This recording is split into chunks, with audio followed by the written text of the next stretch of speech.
now tuned in to the cold, hard truth. Cayman's #1 hard-hitting live podcast show, where we feature some straightforward conversations on political, social, and celebrity news and all things happening in the Cayman Islands and around the world. This show was created to give the people a voice and a means of being involved and informed without any filters. Sometimes it gets crazy, but we always keep it real. We bring you the tea, piping hot, so grab your favorite beverage and join the conversation via WhatsApp at 324-1612. Email tips@CaymanMarlRoad.com. Now, here's your host, Sandy Hill, broadcasting live from the beautiful Cayman Islands.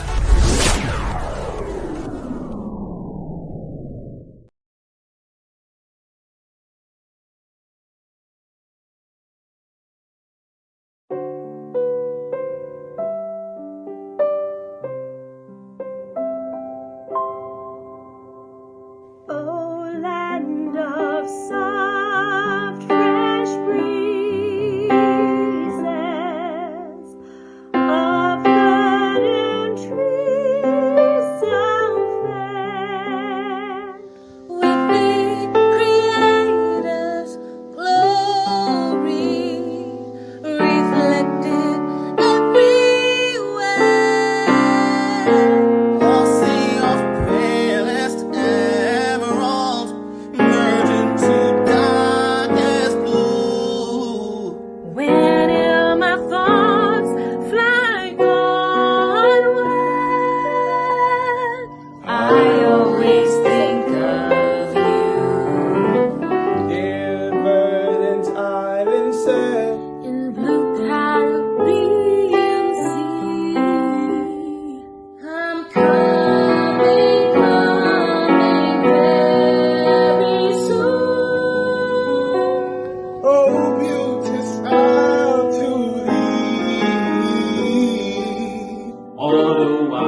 Good morning, good morning, good morning.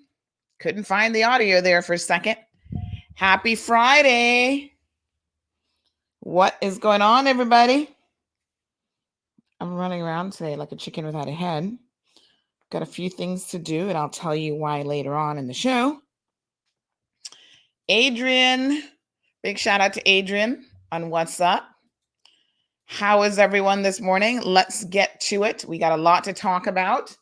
Green light, red light, stop light, amber light, yellow light. It's so confusing.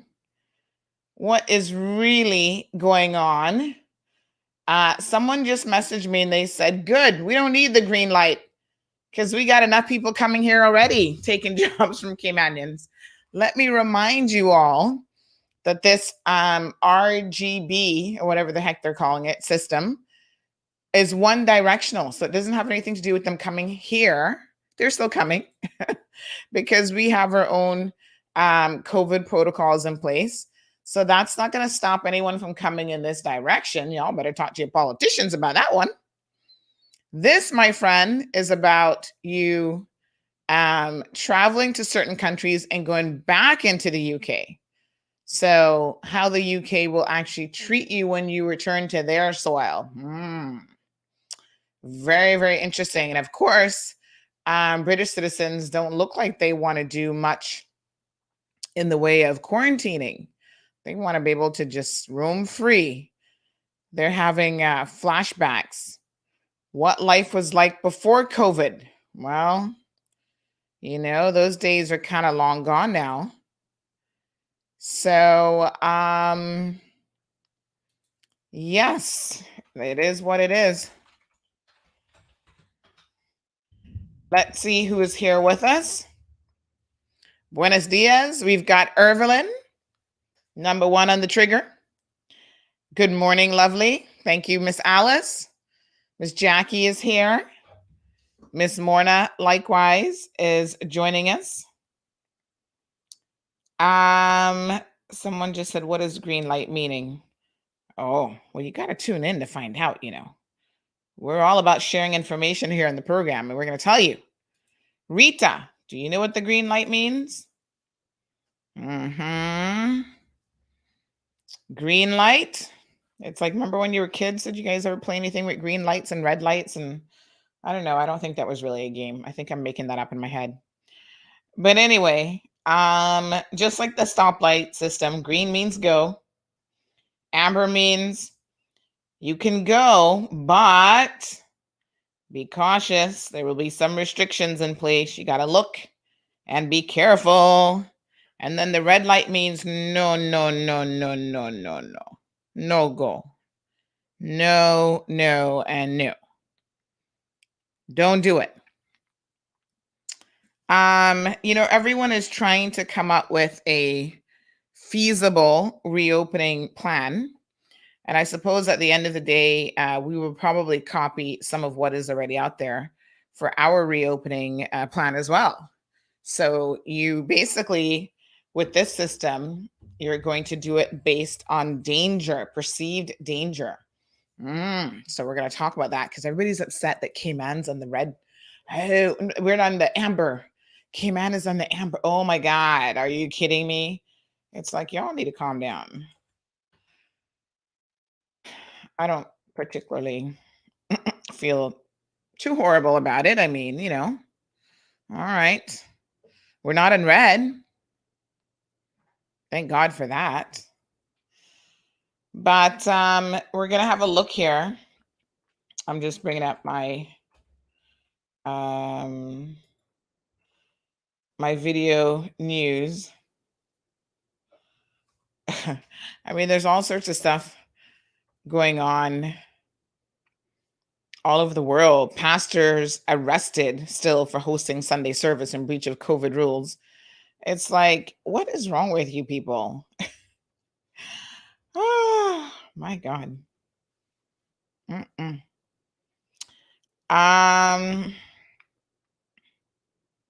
We're going to get some of that information here.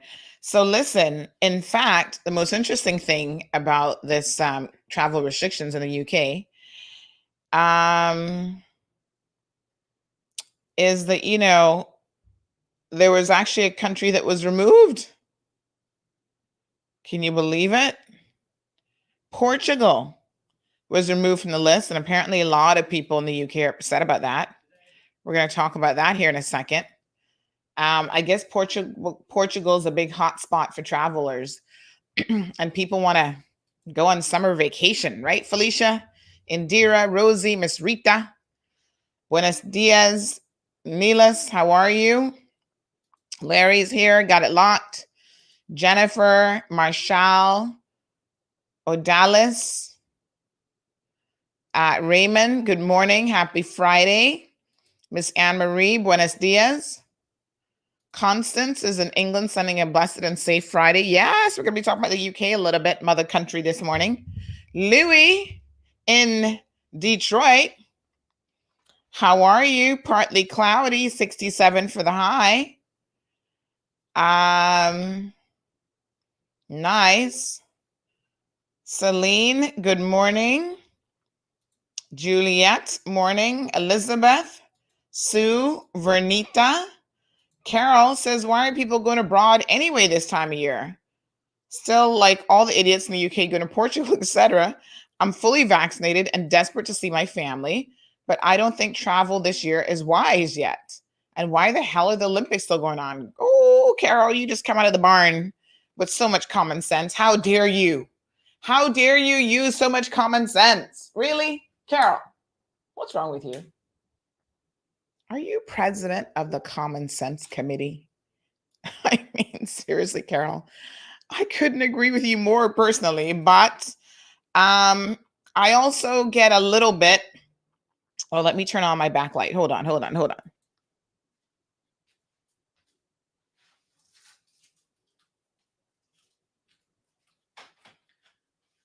We'll make it purple today.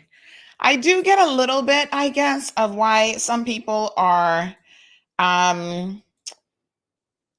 what's the word I'm looking for? They're crazy. They're like, what do you call it? Island fever is what we would call it, but I don't know what people in the UK call it.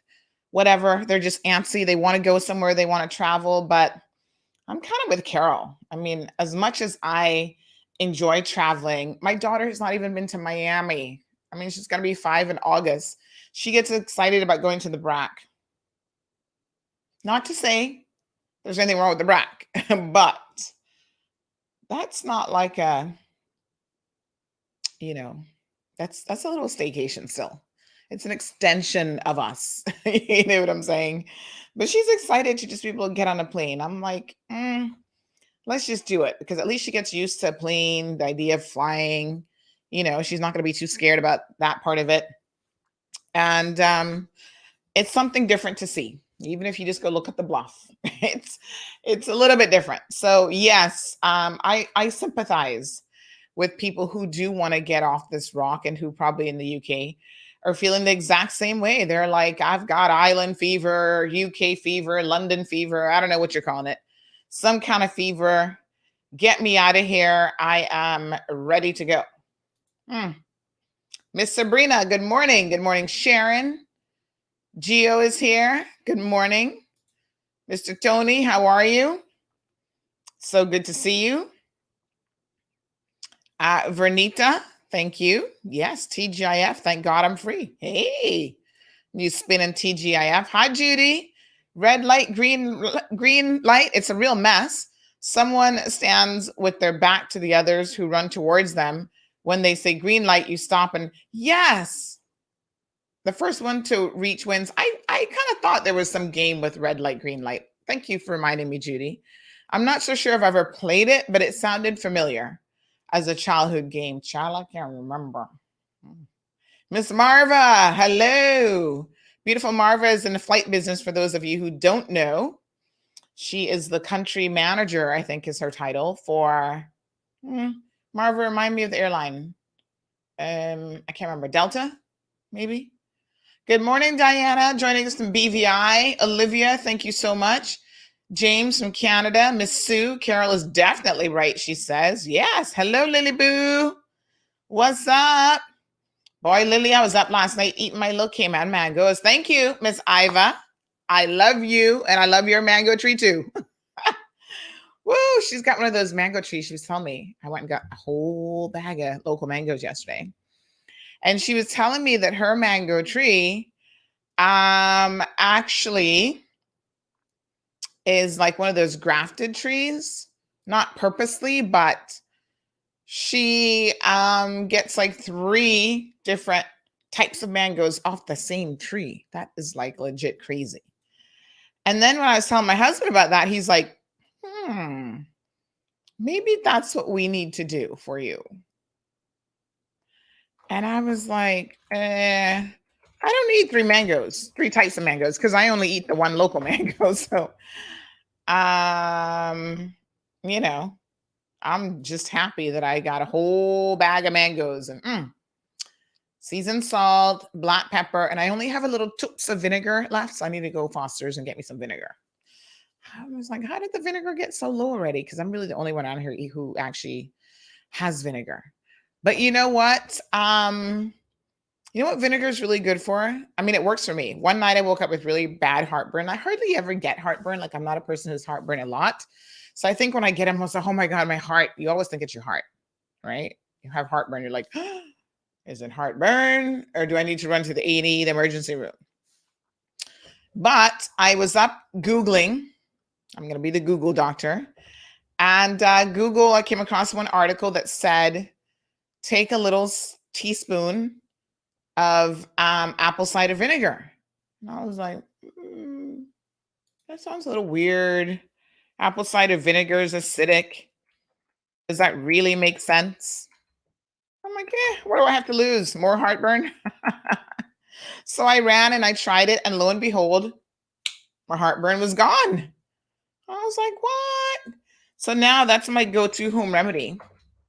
If I have a little bout of heartburn, is I just take a little teaspoon of apple cider vinegar. But as we always say on this show, prevention is better than cure. Vernita says Cayman is not child or family friendly. It isn't? Why? That's news to me. Are you sure? Because I thought Cayman was like super child and family friendly, actually.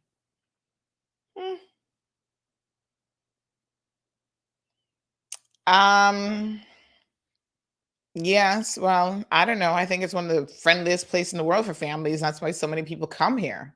Number one, it's safe, you know.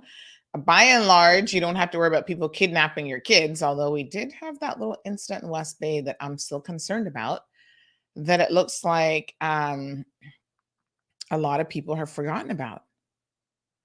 And no one seems to know why. Interesting.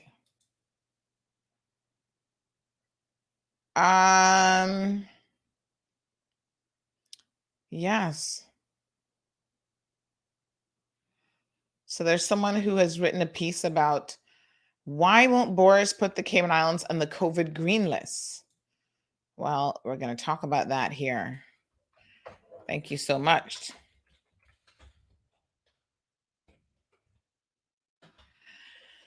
So, yes, thank you, Ms. Marva, for confirming she's with Delta.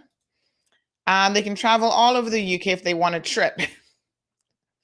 Miss Sue, you're ridiculous. Can I just tell you, you people are making too much sense this morning. How big is the UK? I mean, I look at the UK and I think it's not as big as the US land mass, right?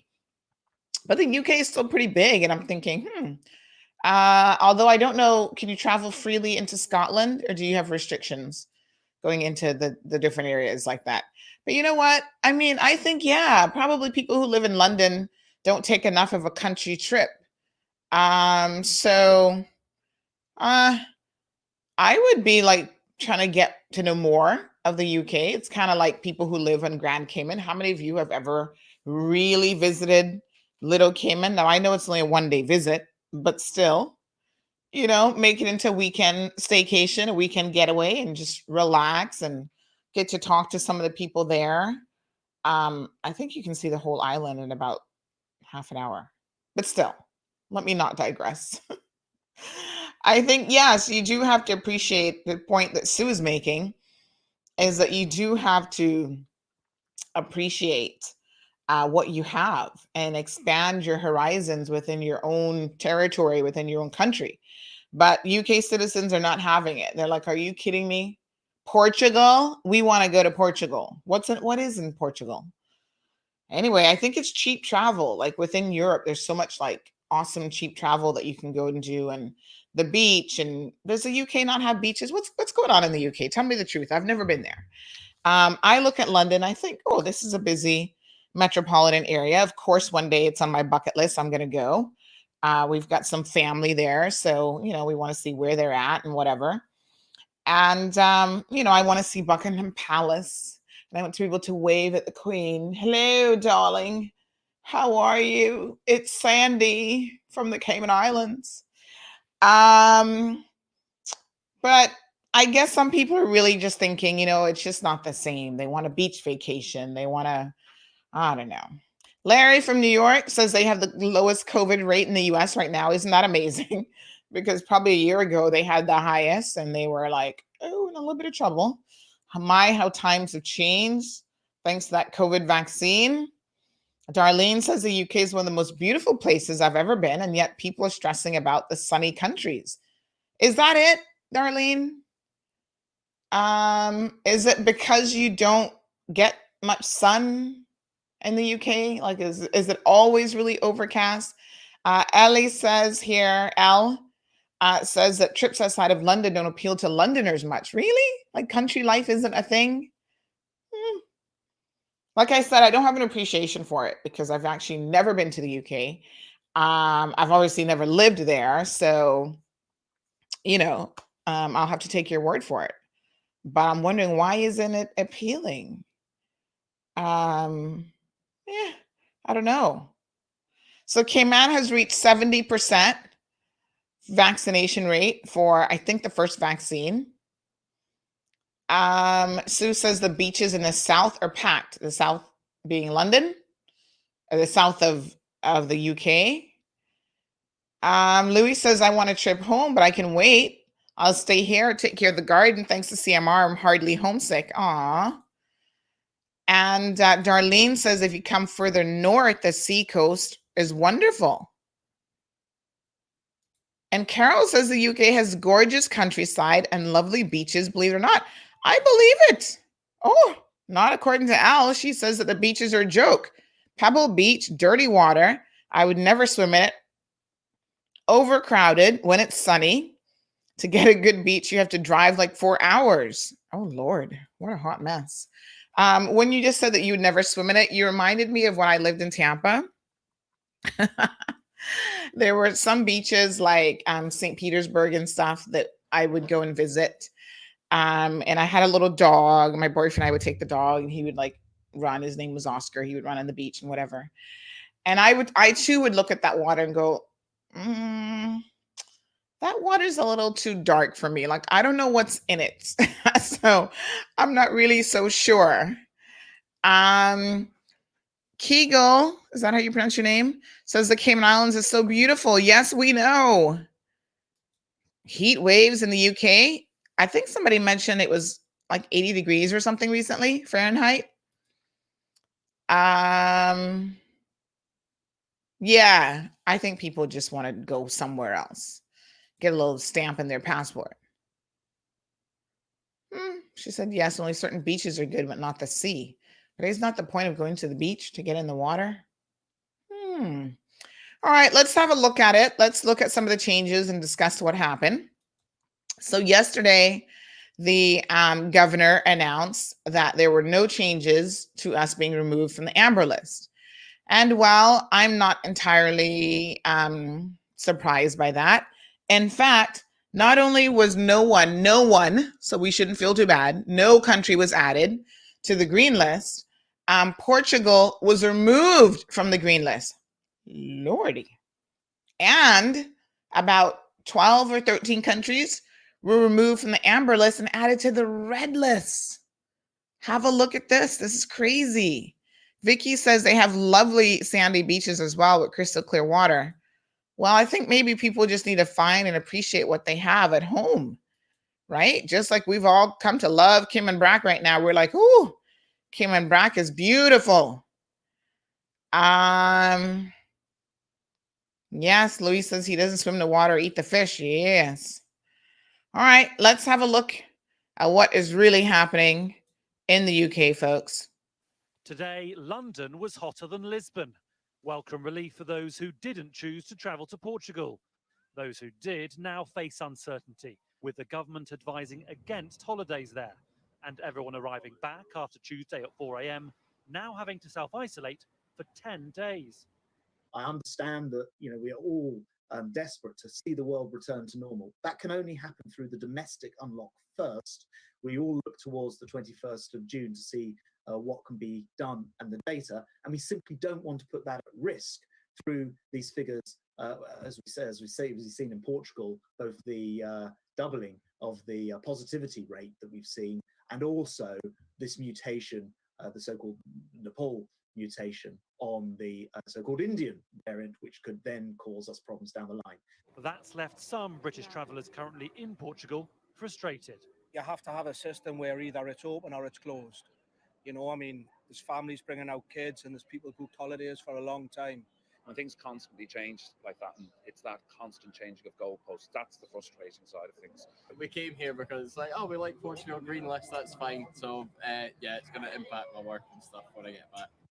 Noel Josephides has been running this West London travel agency for 51 years. He has never been through a time as tough as this.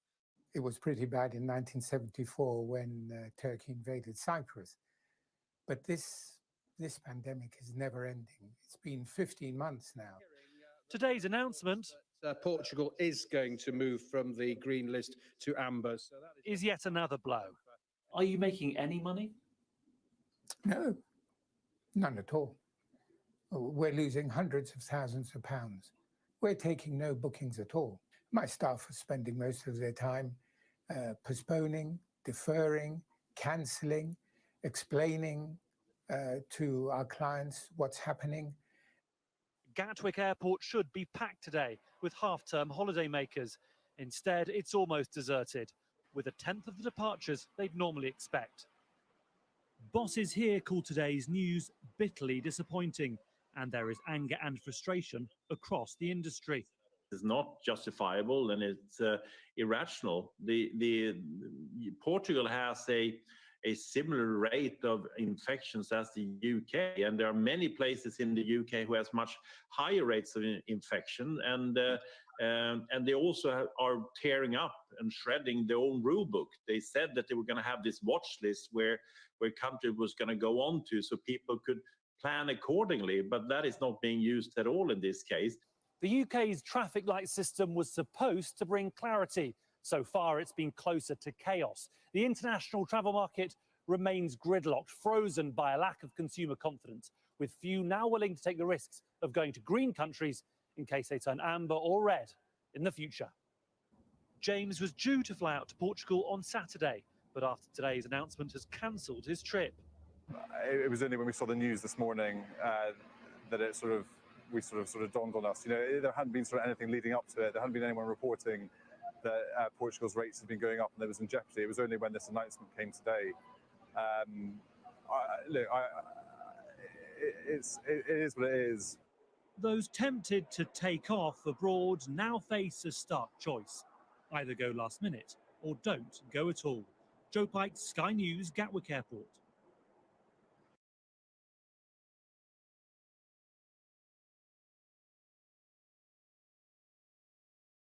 All right, folks. So there you have it. Vacationers not happy, saying that they're not even understanding this red light, green light situation, and it's causing confusion for travelers. Did you see that empty airport? I was like, wow, that's something else. Well, here's the bottom line.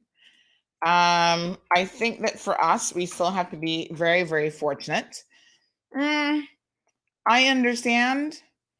I think I understand the UK government's position. They are now at about, what did I just say, about 70% vaccinated.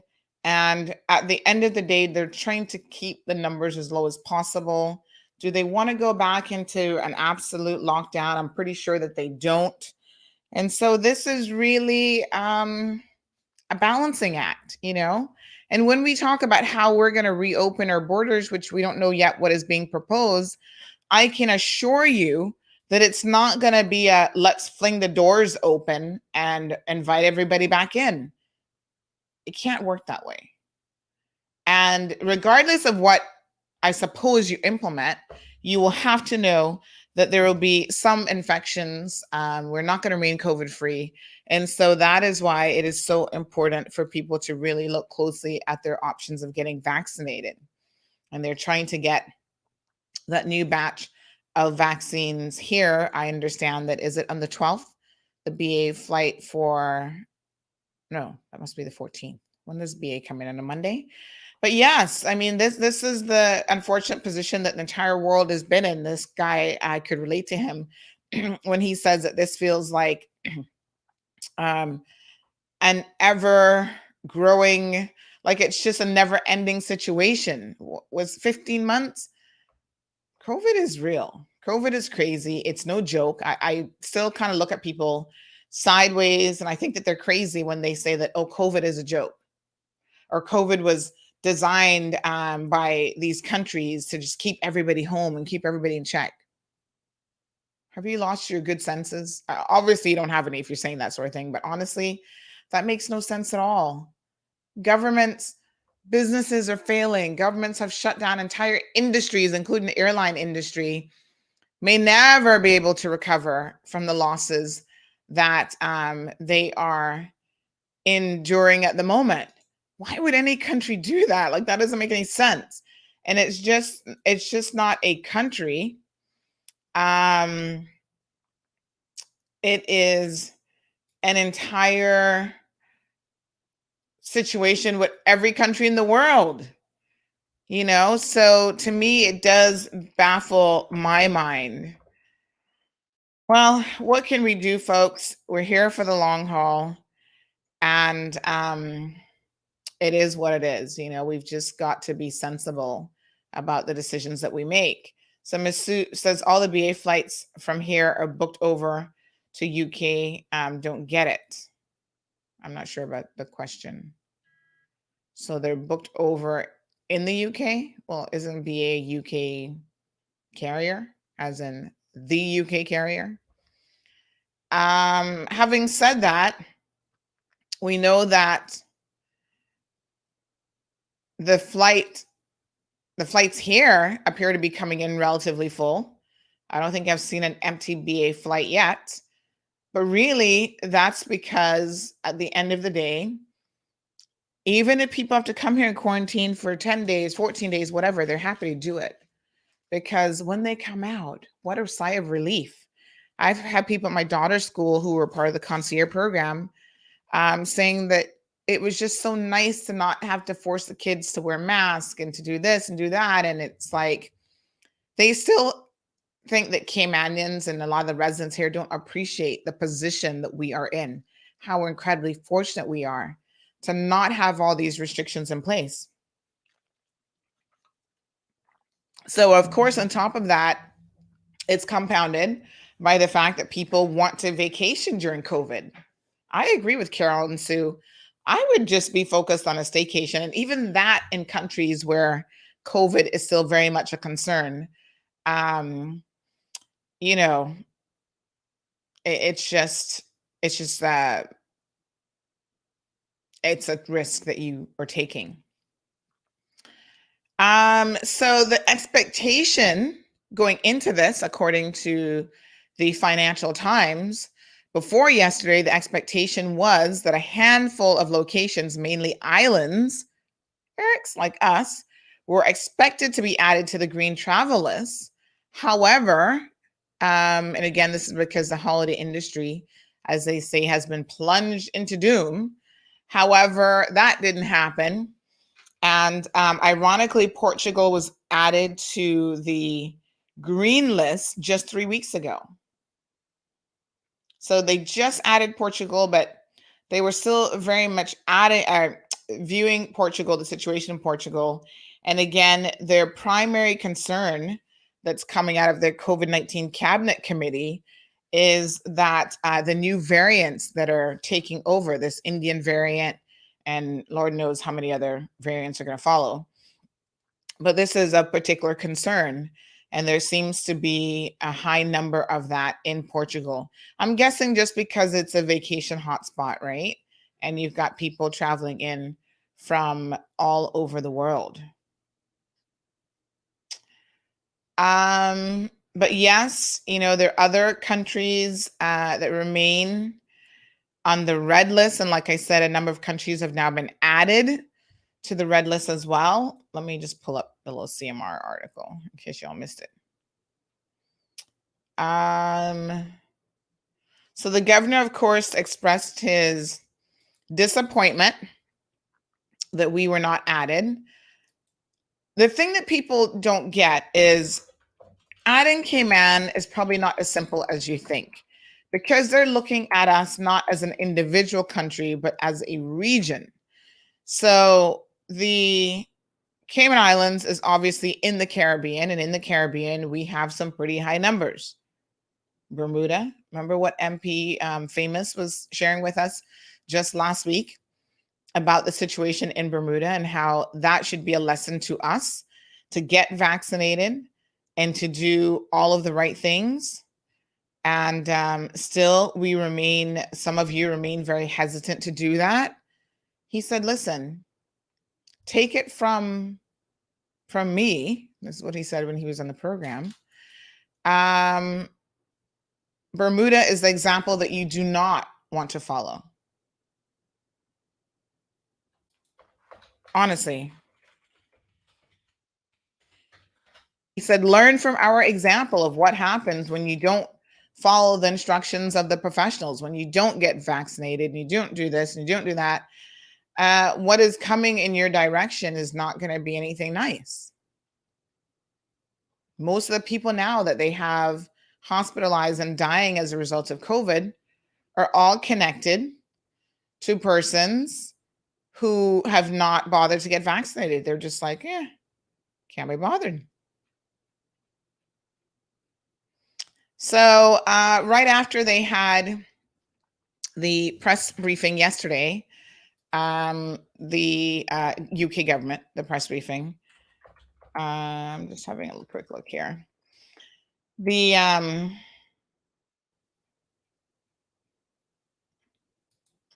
announcement was made that obviously there were no changes and Cayman remains on the amber list. And the governor issued a statement, which you'll find in their website. But like I said, countries, the red list has been expanded to include countries like Costa Rica, Egypt, Sri Lanka, Sudan, Trinidad and Tobago. I was a little bit surprised. So there are 50 countries on the red list now. I was a little bit surprised that Trinidad and Tobago was on the red list, but I have to admit, I haven't really been following the COVID situation too closely in Trinidad. So let me just have a quick look. Trinidad. What's it been like there? Let me see what's going on. So they have total number of COVID cases, 7,045. That's from May the 21st through June the 3rd. Just for that period? Okay.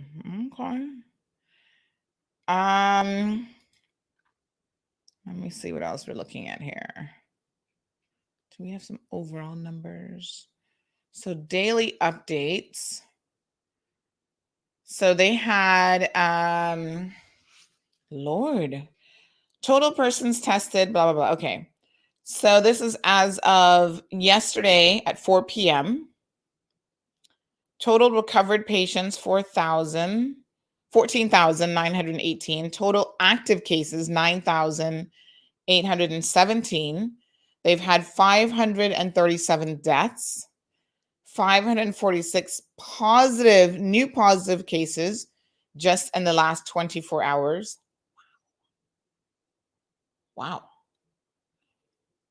And total positive cases since March the 12th of 2020 is 25,272. At this time, they have 455 people in the hospital. Over 8,000 persons in isolation. Total patients in state quarantine facility, 108. And total patients in step-down facilities, I'm not quite sure what that is, 139. They have over 100,000 people that have received their first dose of the vaccine. What? Are you kidding me? But total persons fully vaccinated that have received the second dose, only 1,179. That's it? No wonder they're on the red list. Oh my God. Only 1,000, like 1,100 people in Trinidad and Tobago have been fully vaccinated? That has got to be a mistake. They must mean 1.1 million people.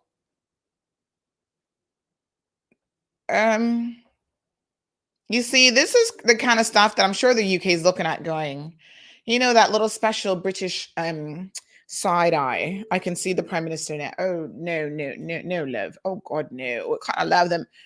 They're savages. They won't get vaccinated. 1,200 people. They must stay right where they are. We can't allow you to travel there. I mean, I totally get it. What's the population size of Trinidad and Tobago? Why are they not getting vaccinated? You Caribbean people are starting to make me wonder. No, sir. Well, I think that in part explains some of that situation. And yeah, now I get why they're on the list. And, you know, like I said, as a region, you kind of do get painted by these regional paintbrushes. So they're looking at us going, well, Jamaica not taking it seriously. They're out and about and all over the place, having sessions and parties and dance hall, jiggamaroo, whatever. You know, Bermuda has their issues. I mean, they just clump everybody. Okay, the Caribbean doesn't quite have it together. You know, Cayman was taking their time getting vaccinated. We'll let you sit on that amber list a little bit longer. Louis says this is the first indication that COVID is real when governments say no to making money. I mean, you can't get much realer than that, especially when they're having to dole out money to try to support people. Good morning, Wendy. How are you? Joining us on YouTube, along with 36 others, a few people on YouTube today. Good morning, Miss Sue. Eddie, good morning to you. Did you have to set up a new Facebook account, Eddie? What happened to your old account? Sue says overbooked from here to go to the UK. Oh, okay. Maria, good morning. Hi, Tommy. How you doing? Gabby says, have you seen all of the spring break videos on social media? The US is not learning at all. I'm certainly not surprised. Let me say that. By the lackadaisical attitude that a lot of people take. Not just the US. I was just saying, listen, in Jamaica, every weekend is a party weekend. And Monday, Tuesday, Wednesday, Thursday, Friday. A lot of people are still not taking it seriously. And you know what is crazy about those people is that they have the death toll that you would think that they would be taking it seriously. And yet, do I have my necklace on backwards today? My coat of arms is on the wrong way. Oh my gosh, I've got to fix that. But yes, I remain baffled. Let me just fix that really quick. That's going to bother me. A little touch of OCD there. Yes. So folks, believe me when I tell you that a lot of people are still not taking the situation seriously. And they're exposing children, the elderly and vulnerable people who cannot get vaccinated. And people kind of have this idea in their heads, well, if I get vaccinated, then it's a free for all. You still should be taking certain precautions, even though you're fully vaccinated. So as you guys know, I've got my first shot now. when I'm eligible for my second one, I'm going to be getting that. But that doesn't mean that I'm going to be running all over the place. Speaking of vaccinated people, I hear, and I'm trying to get some information on this, and maybe some of you might have some insight and be able to assist me in this regard. But I understand that some people are starting to take advantage, or have been taking advantage, of the government quarantine facility. Caymanians, hello. Just because government will pay for it doesn't mean that you should be taking advantage of it. So you know what they're doing? They are traveling for the purposes of a shopping trip or a vacation, essentially. Super high risk. Going to Disney World and God knows where else. And then they're coming back and going to a government facility. I understand that they have one in East End that they're using. And they're making the government of the Cayman Islands, which means you and I, essentially, pay for their quarantine. Now, this got me to thinking, right? And I've sent the questions through to Travel Cayman. They're slow to respond to emails, can I tell you? And anyway, I've sent the questions through. I've got to follow with them because I'm curious as to how many people are in the government facilities and, what's the trend? And are they starting to vet people to say, hold on a second now, y'all can't be just traveling for the sake of traveling?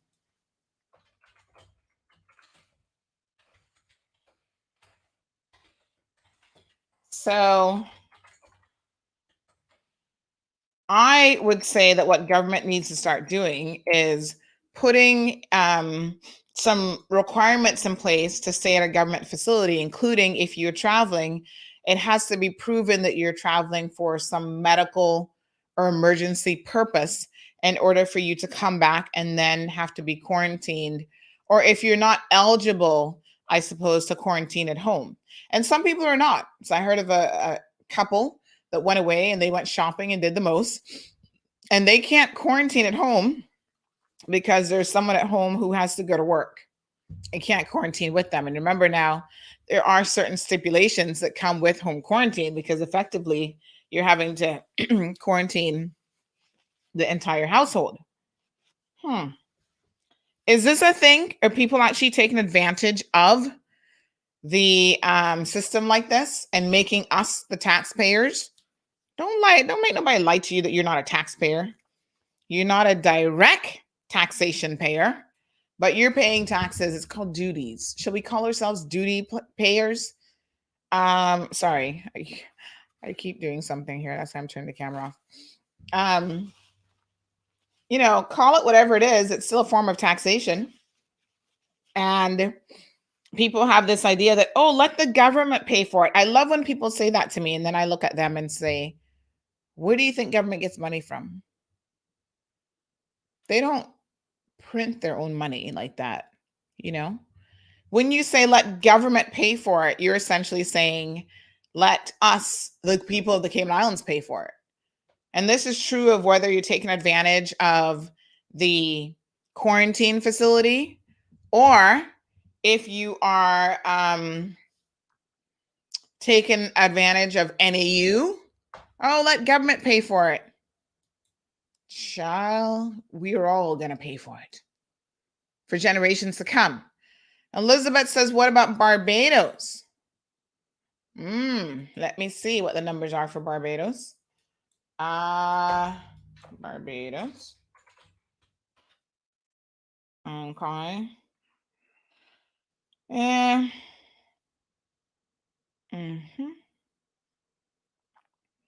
I don't think Barbados is as bad, but let's just see. So there's still a travel advisory in place for Barbados. And Barbados, current. Okay, they don't have a Barbados integrated government. Some of these countries could do a better job with their websites. Can I just tell you? They don't have the most Ministries, state bodies, COVID travel guidelines. Can I just get COVID information? Ministries. So the ministry, let's find the Ministry of Health and Wellness. It's so funny that we named our Ministry of Health and Wellness because most Caribbean countries have their ministries called Health and Wellness. So I'm glad that that was a trend.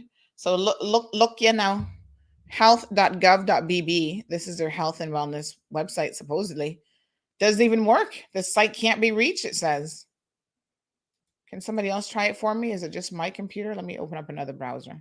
Because I've noticed that some websites, even CIG, doesn't like Google Chrome, but it will open in Firefox. Well, it ain't this one ain't open in Firefox either. Barbados, your health website doesn't work?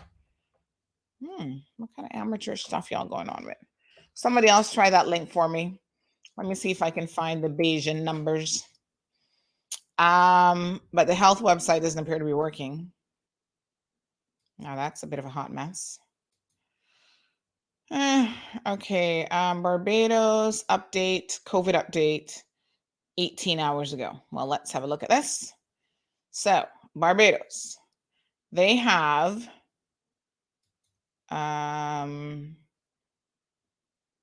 let me see. Total cases 4,026. Total deaths 47. Total vaccinations 80,392. Fully vaccinated 60,890. So in the past 24 hours, well, this was updated up until June the 2nd. They had 3 new cases, and that was out of 496 test results, and they have 33 people in isolation. And for that same period, no reported deaths. So in total, they have 47 deaths. Okay. Interesting. They don't have a whole lot of people in isolation. Are they not allowing people into Barbados? I don't know what their travel protocols are. Good morning, Celine. She says our country is the same. Leroy, good morning. How are you? Blissful, how are you doing? We're talking about this green light, red light, amber light situation, and people getting all upset that Cayman isn't on the green light. So it really helps people, I suppose, who want to come to Cayman and then return to the UK. Now, we also had some persons who want to travel to the UK and come back to Cayman, but you know, with travel restrictions in place, I'm not sure how easy that's going to be. The stipend, Zambula, you ask this question every single day. I think we've answered it for you like every single day as well. Which press conference? There hasn't been a press conference in Cayman for a couple, like 2-3 weeks now.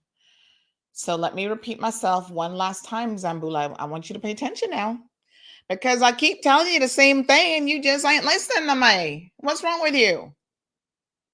What do you want to know about the stipend that we're just not getting through to you with? The minister was on Tuesday and he answered the questions. And I'm going to try to recall exactly what he said, okay? There will be an extension of the program. They don't know for how long yet, whether it will be 3 months or 4 months. There will be no increase in the amount because government has no money to increase the amount. Soon you all are going to be out there paying taxes to pay for this. I want y'all to pay attention to me. What other question did you have exactly about the stipend? It can't continue forever. Is that the real question? At some point, you got to get back to work. At some point, we have to reopen our borders. Luis says he's never been in Facebook jail. Miss Darlene says government needs to put the brakes on non-essential travel. People are inconsiderate. Yeah, they're just using the system. They don't think before they said government has to pay for it. Buenos dias, Alba. ¿Cómo estás? Estoy muy bien, gracias. Bastante bien. Evelyn, Safari opens everything. Well, not that website. Barbados, fix your website. Sandy, check up on Guyana. Oh, all right. Let's see then. Good morning, Susan. So good to see you. UK has approved vaccine for 12 to 15-year-olds. Well, I guess you know what that means for us. It's coming down the pipeline. Oh, you're here for the court update. We haven't done that yet, Elaine. Oh, you guys are really enjoying the court. So we're going to talk about, that's a good topic for today. Guyana, 1 second. Let me see. Guyana.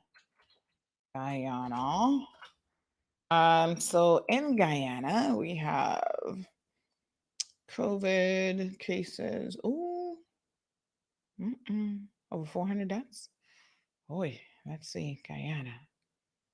Ministry of Health. Let's see if their website works. Oh, yes. Guyana's organized, child. And they've got the COVID dashboard right there as you open up their website. Barbados, call Guyana. Their website works. Ministry of Health. So we have total number of confirmed cases in Guyana, 17,376. New cases being 119. This was updated yesterday. Number of persons in the COVID ICU is 17. Then they've got broke down by gender. People in institutional isolation, 103. Home isolation, 1,783. Recovered, 15,073. Number of deaths, 400. Number of persons in institutional quarantine, only 7. Interesting. And they've done 157,000 plus COVID tests to date. Now let's see, in terms of vaccines, do they tell you anything? They have a 24/7 COVID hotline. They have worldwide figures, which is good. So total number of COVID cases worldwide, 171.3 million. Number of deaths worldwide, 3.7 million. Confirmed cases in America, 67.8 million. Number of deaths in America, 1.8 million. Wow, that's a lot of people.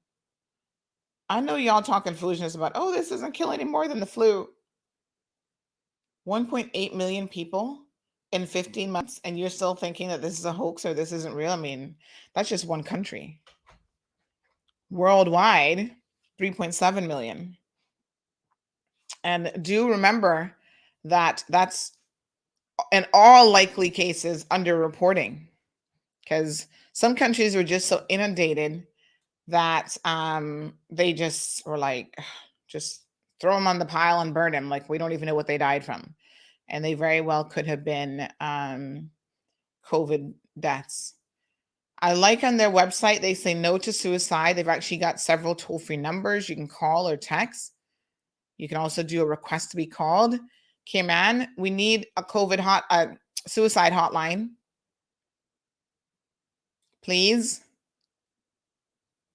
They don't say much about who's been vaccinated. So they have their breakdown by country to view vaccination sites by region. Oh, let me see. Oh, no. Do we have totals for vaccination?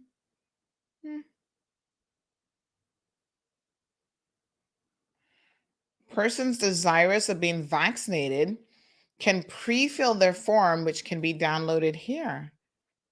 Mess with Guyana. Their form is online and you can fill it out.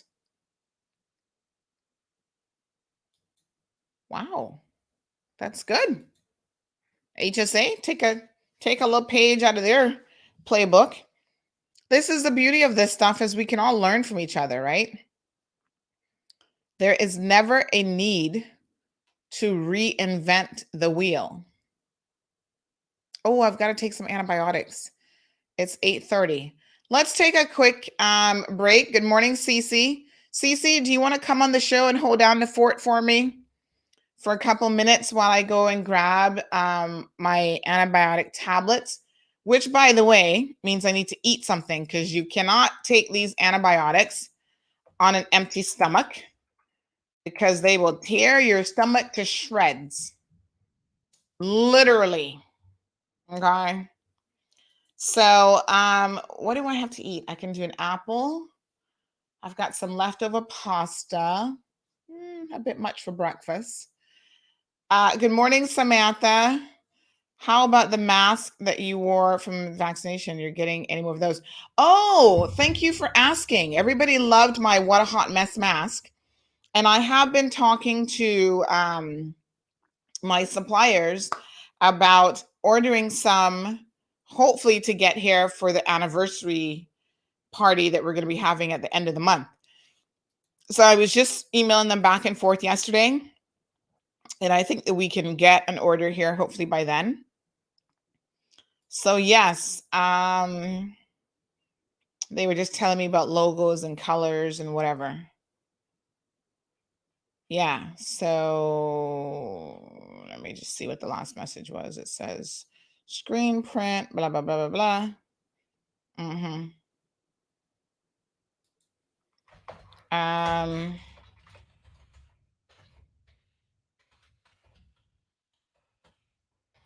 So that one that you saw me wearing is a custom mask that I had here. And of course, you know, we can't afford, unfortunately, to order these in bulk here because the little guy's sitting there hand doing them. So we will see about ordering them from a larger facility in the US where they're not quite as expensive and we can get them here quickly, as well as the new mug order also. We're going to talk about mandatory vaccination. Looks like Cece is busy doing God knows what.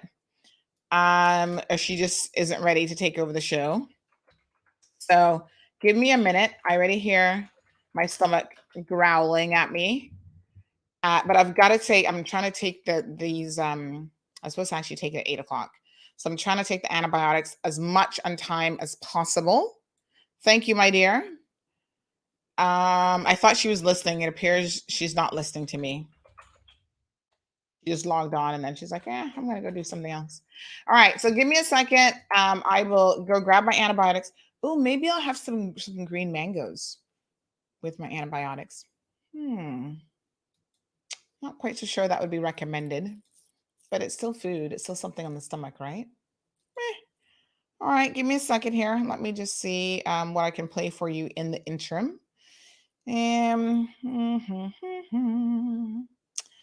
Okay, let's play our go-to song when we have to take a little longer break than usual.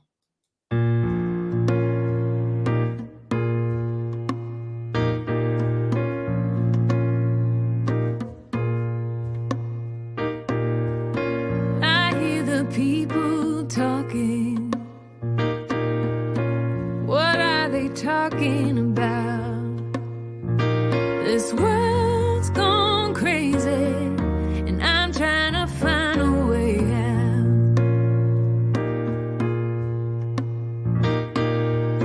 Nobody knows where we're going, or if we're going at all. If we stand, if we have nowhere to fall, it's a singing symphony playing as the ship goes down. It's a porcelain epiphany breaking if it hits the ground. I gotta find a way out.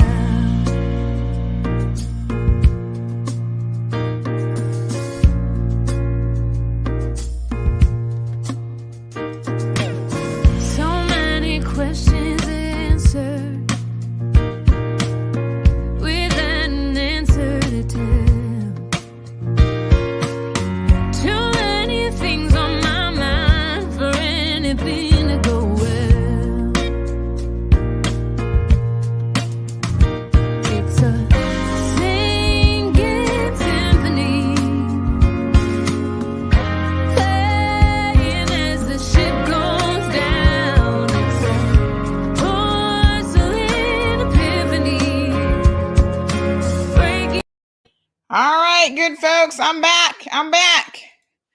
And I got my, oh my God. Can I just show you this?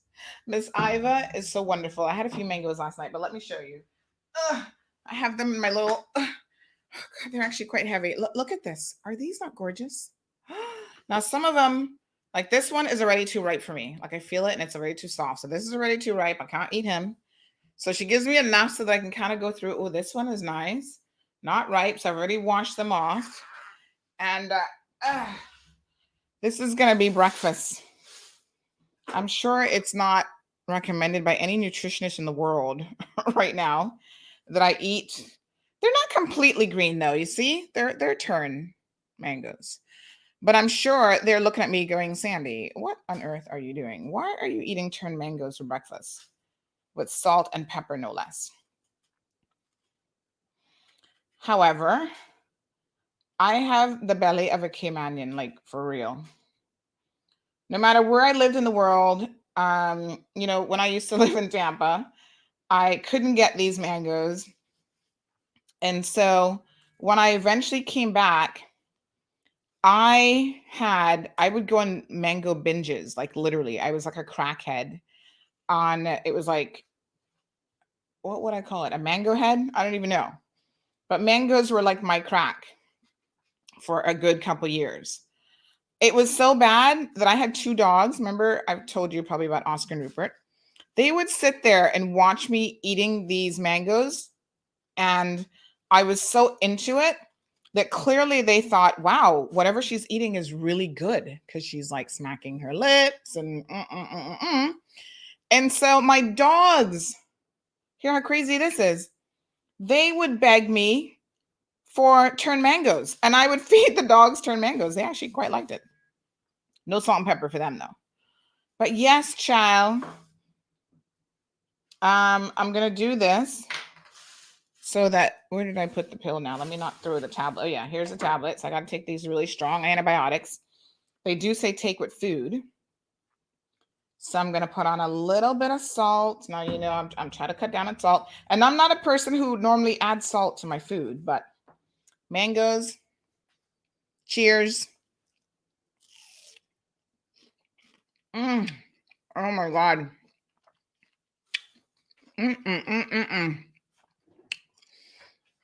Oh, Darlene says I stole another one of your phrases. No, is that supposed to be no, sir? Now my nurses are using it as well. Cece, you missed it. You had an opportunity to co-host while I was grabbing some mangoes. Jean Scott says that's too much acid for meds, probably. And I'm probably going to pay for this at some point with my stomach later on, but it's so delicious.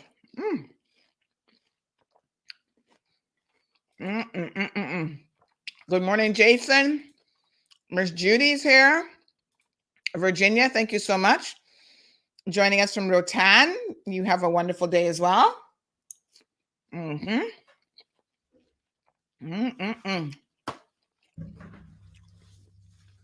Wow. This mango is delicious. Gigi's like, I want mangoes now. Oh, it's an addiction. I'm going to be honest. And the thing is, you can't let them stay like a day because then they start to ripen really quickly on you. And then I told you guys, oh my gosh. I told you guys that I don't really eat ripe mangoes. So that's a problem. Ooh, delicious. All right. So mandatory vaccinations could be a thing if you're here on a work permit. I'm not mad about it, to be honest. I saw that the Human Rights Committee issued a statement yesterday, which was like basically saying that, yeah, governments can mandate it. And, you know, as long as they follow certain protocols with the law, once they're mandating it, that they don't necessarily have an issue with it in principle. But you got to do it the right way. Yeah, I agree with that. You always have a choice.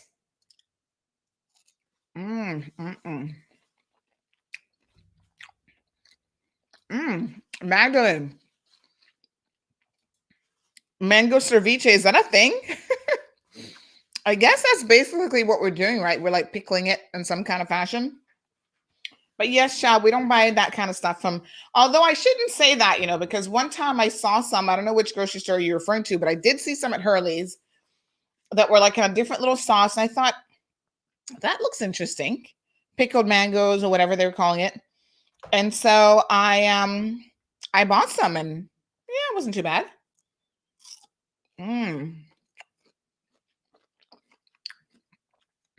Irvin says I should be eating a bagel. A bagel instead of mangoes. I do have some bagels, so I'm going to think about that. Yeah, this is definitely not a recommended breakfast item. I can assure you that there's probably no nutritionist in the world that would say eat mango with salt and pepper for breakfast. But I'm just trying to coat my stomach a little bit before I take this tablet. Melinda says, yes, it is. And Cayman Cabana has an amazing mango ceviche. Can't wait. Oh. Cayman Cabana does some of the most interesting things with their menu. They have like a bacon that isn't really bacon. It's like coconut or something. It's good. Yeah, I like how they do that. Oh my God. Magdalene, one bagel equals 4. Is that 4 to 6 or four slices of bread? Oh yeah, I've heard that bagels are like the worst breakfast item you can actually eat. That's legit crazy. Once in a while I have a bagel, but I'm not like a huge bagel person. But Magdalene, I believe it. I've read this before. They say a bagel has no nutritional value whatsoever. And I guess when I do a salmon bagel, the salmon has nutritional value. So that's how I kind of justify it, because it tastes really good. But I do that far and few in between. Because yes, girl, I'm feeling you on that one. And that's a lot of carbs. That's carb loading, like big time. Someone says, good morning. This is on WhatsApp. I'm watching the show. I did my first vaccine, and after the first one, I noticed a week later, I saw a rash on my arm in the same area, and I had nothing like that before. Well, there are some expected side effects, and why not? Get some information on that. Go see your physician and make sure that that's that's within the norm and that you're going to be okay. So the UK approves 12 to 14-year-olds. Yes, let me send that to a regional correspondent so they can get on it. So yeah, get some medical advice on that. I always say. Oh, these mangoes are actually kind of juicy. All right, hold on a second here now. I don't want you guys to see me eating all my mangoes, because then I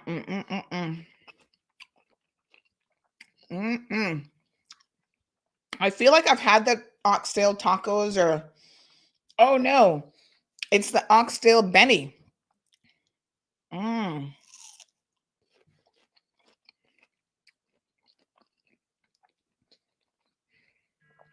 Gigi says bagels go right on your, what is that? Chichos and butt?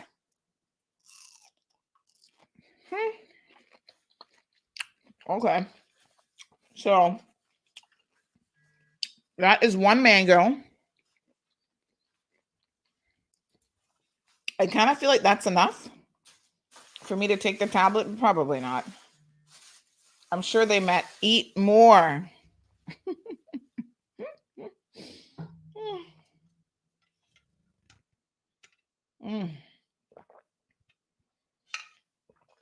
I really do not like having to take medicine. I'm going to take out these mangoes that are a little bit too ripe for me and give them away. So, yeah, I'm not fond of having to take medicine, because I always forget. First of all, I'm the worst. Like, when you go to sometimes you go to certain physicians, they're like, oh, I'm going to give you this tablet, and I want you to start taking this supplement. And I'm looking at them like, go ahead and subscribe it to me, make me waste my money, because I'm not going to take it.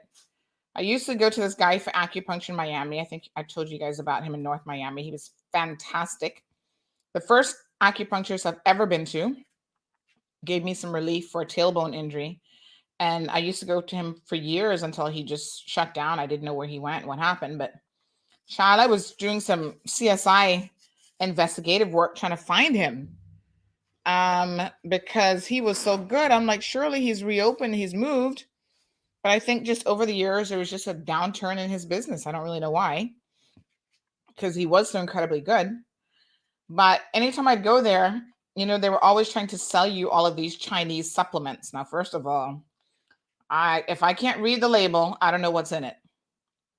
And even supplements in the US being an unregulated industry, I think you've got to be careful, because you just don't know what you're taking and what you're potentially mixing with what. But, if you told them, oh, you're having issues with stress or sleeping or weight or whatever, they're like, oh, take this supplement, this will help you. And I'm like,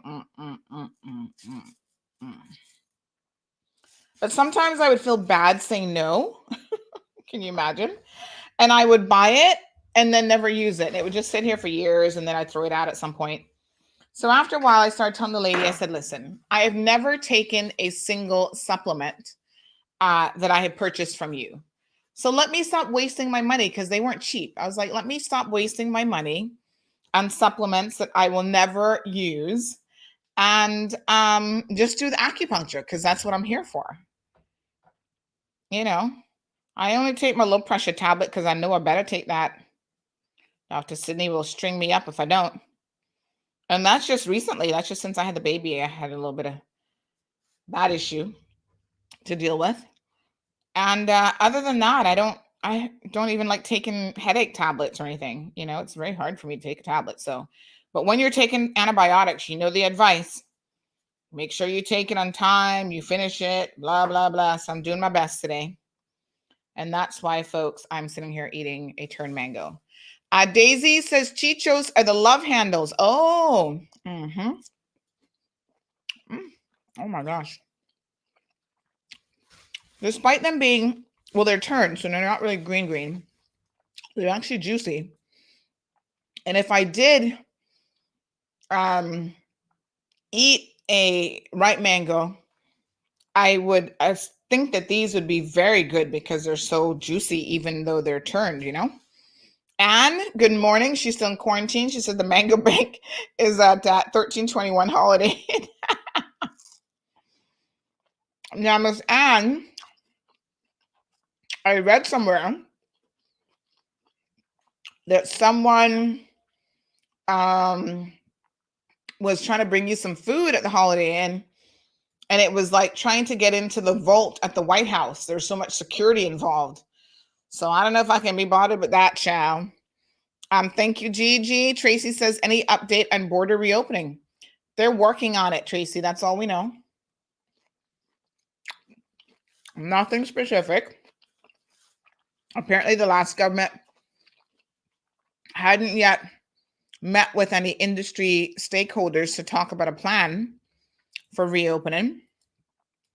So that is why now it's going to take a minute for them to at least have the discussion.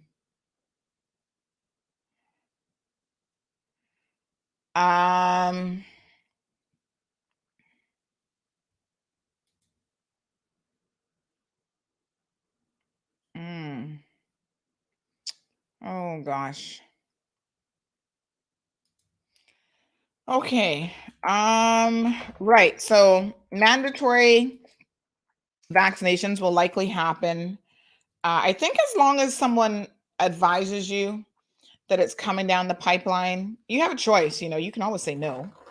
No one's forcing you to come and work in the Cayman Islands, and certainly not slave labor. Well, it shouldn't be. Although I hear some sketchy things about some of you employers, that makes me wonder. That's why they're always advertising about they want Filipino workers. Did y'all see that again recently? Oh, we want a Filipino cleaner. Of course you do. Because you can take advantage of the poor Filipino community And most of them are not going to another accent again. Are you kidding me?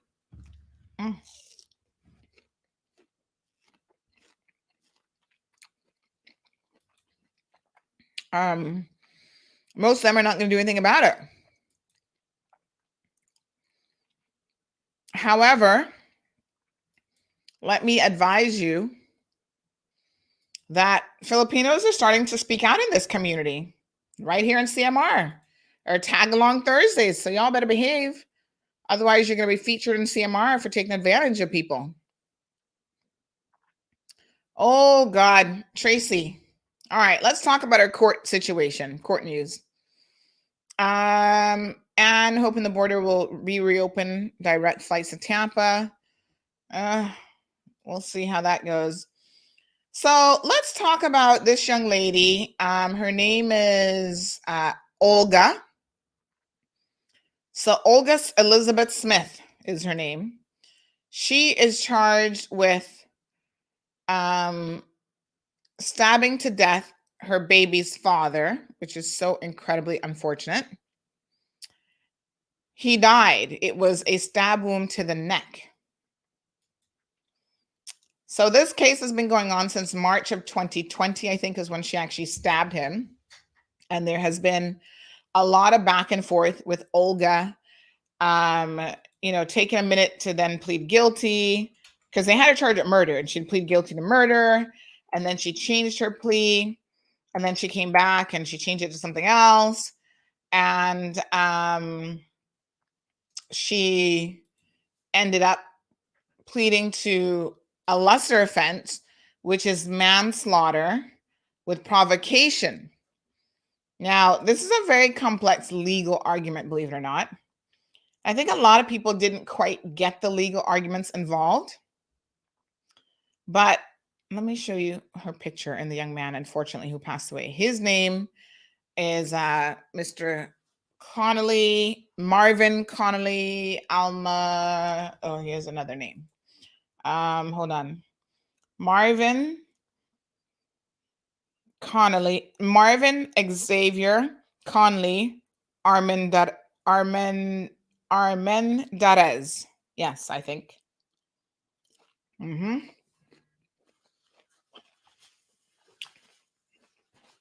So yesterday, she was in court after a lot of back and forth, because at one point she had decided to change her plea, and changing her plea to not guilty. And she was frustrating her her legal team. So she's had a couple of different lawyers, apparently. So she was frustrating her legal team to the point where Ben Toner, now when Ben says, listen, I'm sick of you, you probably are a special kind of person. So she was frustrating her legal team with the change of plea, and it was a very last minute, like literally on the day that she was supposed to be sentenced the last time, she jumps up and says that she wants to change her plea. Ben and his junior came off of record. I think they were probably like, this girl's playing games. Like, we're not gonna have time for this. We're serious lawyers here.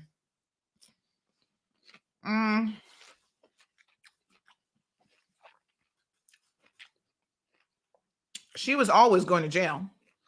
I don't know if in her head jail wasn't on the table, but I can assure you she was always going to jail.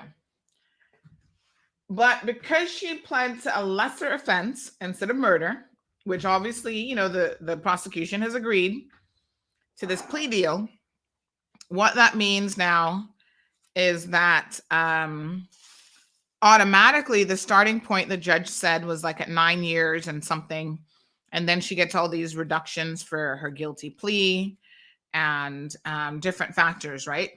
So the judge had a very well thought out and well considered judgment, I must say.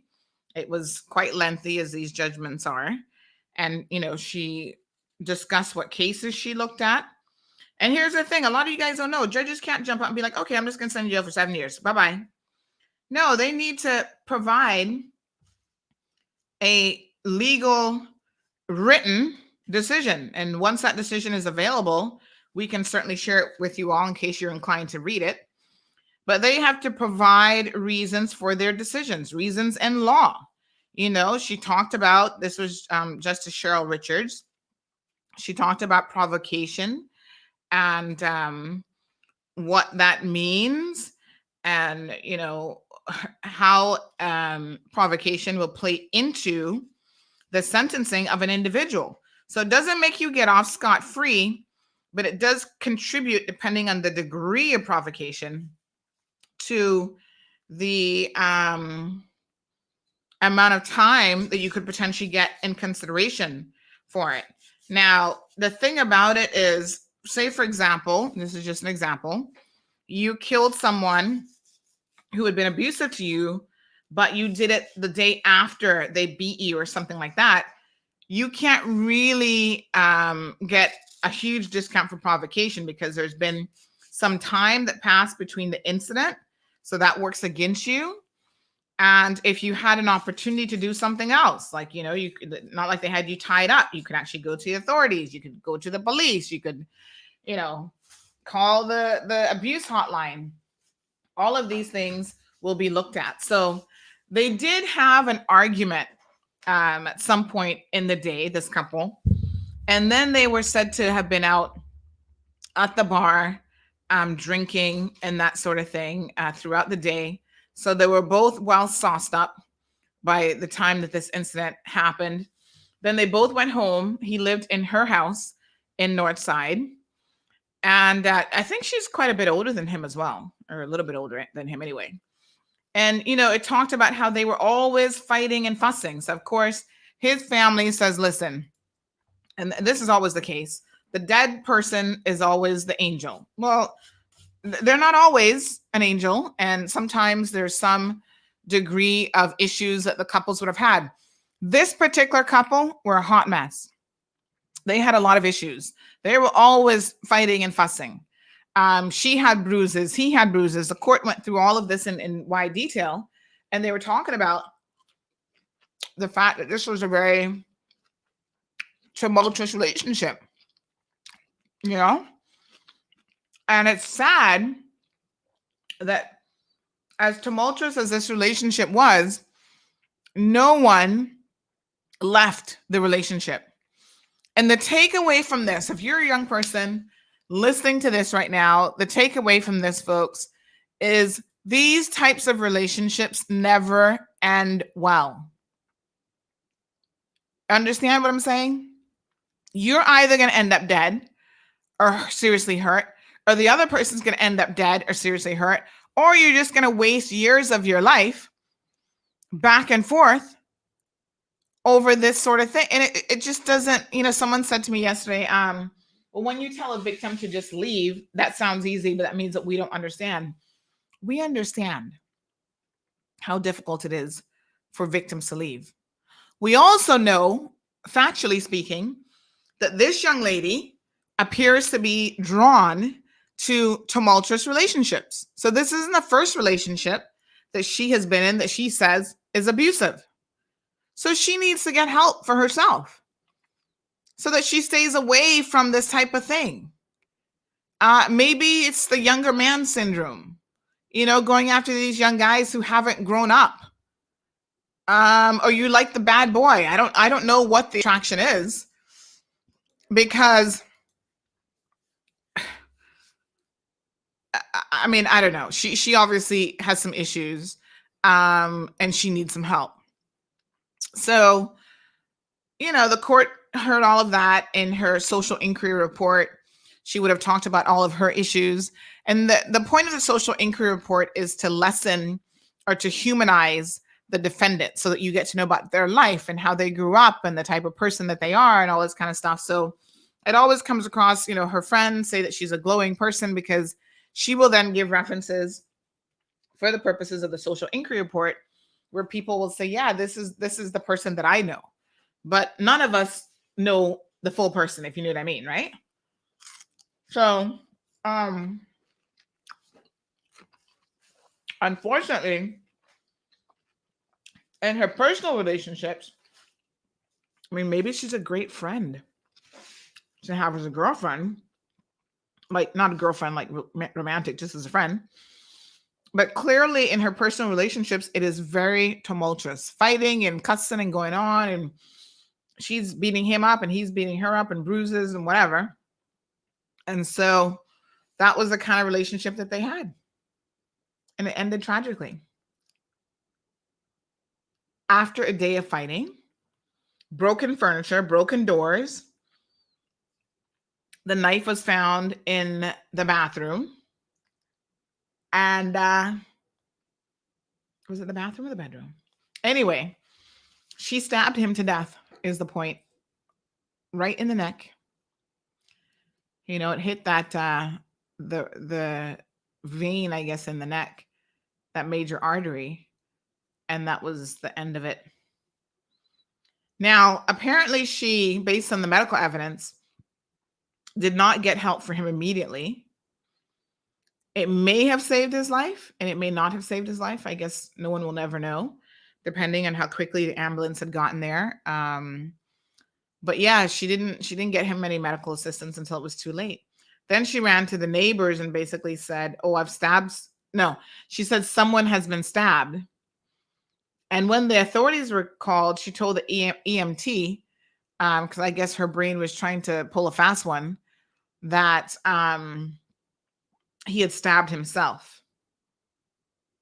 And so suggesting that it was suicide, it was a self-inflicted wound. Well, she's a little bit stupid to try that. That excuse didn't last long, because then the police who were processing the scene are looking at it going,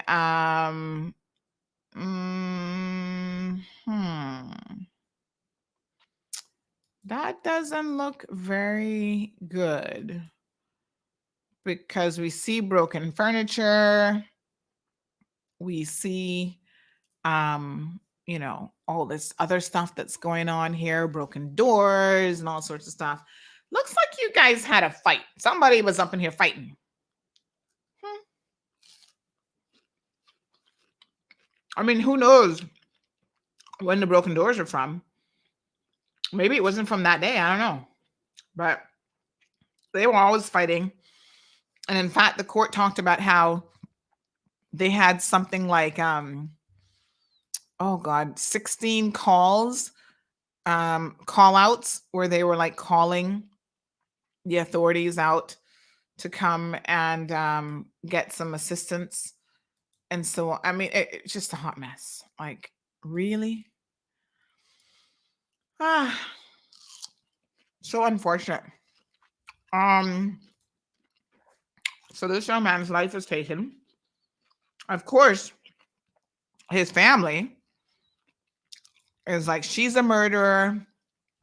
She's horrible. She's this, she's that. Well, you can certainly understand and sympathize with their position, and their pain has to be, oh my God, unbelievable.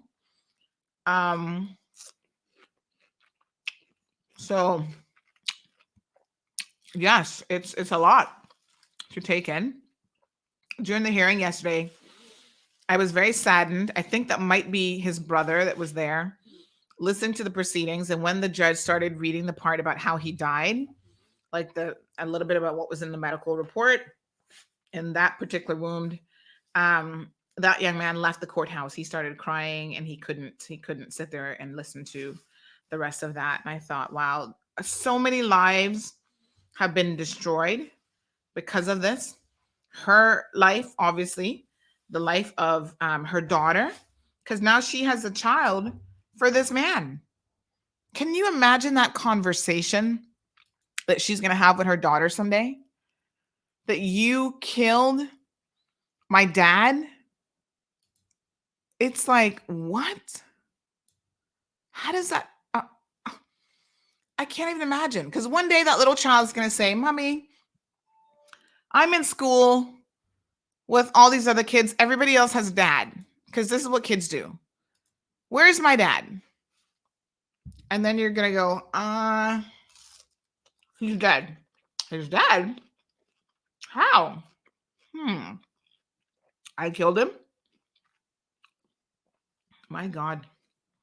I don't even know.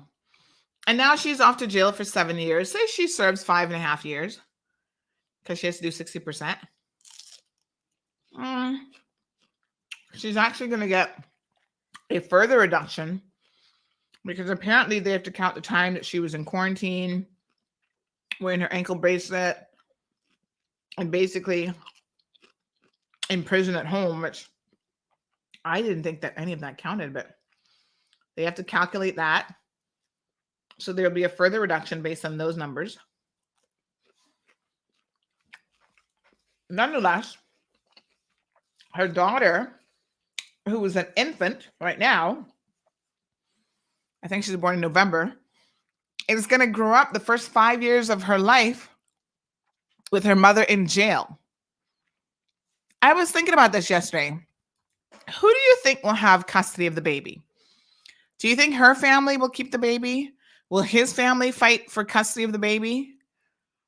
And if they take the baby, either family, will they allow the baby to go and visit her in prison so that the child gets to know who her mother is? Okay, November, December, January, February, March, April, May, June. So the child is 7 months. Even a 7-month-old child will have some concept of mommy already. And so that child could very well be asking, I mean, it might not be deeply ingrained, but that child is still going to be asking, Mama. Maybe she's starting to talk a little bit, maybe not at 7 months, but she's like, where's this familiar face that has been here? Where's my mama? Dada? Neither one are going to be around for a minute. Well, the father will never be around. It's sad. It is very, very sad, folks. I tell you, I felt bad for all the parties involved except for her, and I'm going to tell you why. So when we were live streaming her departure to prison, she was getting in of the prison vehicle. In case you missed it, go look on the Facebook feed and you'll see that we were there live streaming. And as she got into the vehicle, and I don't think that you guys could see it very well, but trust me, I could see it. She actually made this like face at us that was kind of like a half smile, but it was like a full tooth. Oh God, I don't even know how to describe it. It was just weird. And either there's something psychologically wrong with this girl, or she's just an evil person with no real remorse. Because listen to me, if I had taken someone's life, even if they were abusive to me and I felt like, okay, this was justifiable homicide or something, and I'm being hauled off to jail, to me, that isn't a moment that I'm going to find amusing, funny, or anything that I'm going to be making a joke about. I'm going to be like, I'm being separated from my family, my daughter. She didn't cry. She didn't shed a single tear. When she got out in the hallway and family were hugging her and they were crying, I don't know, to be honest, because I didn't want to intrude. I don't know if at that particular point she started to cry or not. Maybe, because maybe it started to sink in. I don't really know. So we have Lucia, who's here talking about we too busybody with all this profanity. Ugh, Lucia, poor you. You are related to Olga how? Let us know how you're related. Her sister, her cousin, how are you related? This isn't about us being busybodied. This is about us discussing what happens in this community. And whatever your relationship is to Olga, if you guys have not recognized that Olga has changed the lives of many people, not just her own life and not just her family, but the lives of this young man. He's lost his life. the life of the child and the life of his parents, his sister. I think that was his sister. I'm not sure, that was crying uncontrollably in court yesterday as well, as they continued talking about how he died. First of all, it's court and it's for us to discuss in the community. Second of all, the ultimate goal is to try to prevent things like this from happening. So Lucia Salgado, I don't know where you're from in the world, but maybe where you're from in the world, nobody cares about these things as social issues. So nobody cares to stop the next victim and the next situation from this, like this, from happening. And so maybe you grew up with that type of mentality where, it's okay to go around stabbing people and killing people for whatever. It says here that you live in Guanaja. Okay, mamacita from Guanaja. Just looking at your profile pictures and stuff here, please, you need to take several seats and start wearing some clothes. But despite that, here in the Cayman Islands, we do care about people's lives. And we do our best to try to keep people alive in this country. And if that means having a discussion about why people should walk away in the circumstances, then, it is what it is. So, of course, in Guanaja, you probably have a very different approach in the Bay Islands. We get a lot of videos and stuff in the Bay Islands from all sorts of violence and lives being taken, and it's just another day. No big deal. It isn't here in the Cayman Islands, in case you don't know. Maybe you've never visited the Cayman Islands before. I don't know. But this sort of thing is shocking to happen in our community. Was this the only murder that we had last year? I'm trying to remember. Because we were in lockdown, so I don't feel like we had very many in 2020. So this is right before lockdown. I think this was this the only murder that we had last year? I think it might have been. Very, very sad situation. So I just feel very, very sad about the whole thing.